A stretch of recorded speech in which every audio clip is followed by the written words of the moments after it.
How to monetize TikTok account. Hello everyone, welcome to this channel. I'm Emily and I'm here to help you out today. So without any delay, let's get started. To monetize TikTok account, first of all, launch the TikTok application on your device. Make sure you are logged into your account. Now tap on your profile. Now make sure your profile is a professional account over here. So let's just turn the page over here, and as you turn it to the professional account, simply tap on the three horizontal lines at the top right corner. Now select on TikTok Studio.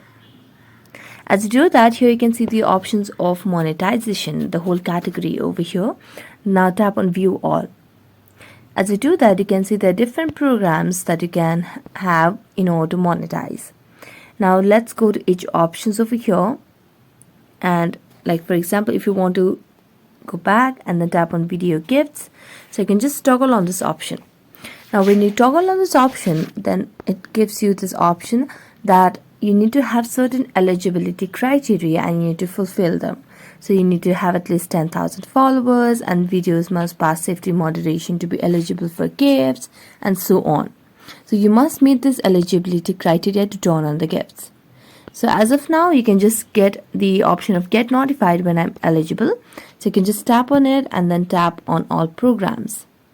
And with this, when you're eligible, then you'll be able to monetize your TikTok account. So that's it. Thank you so much for watching this video. See you next time.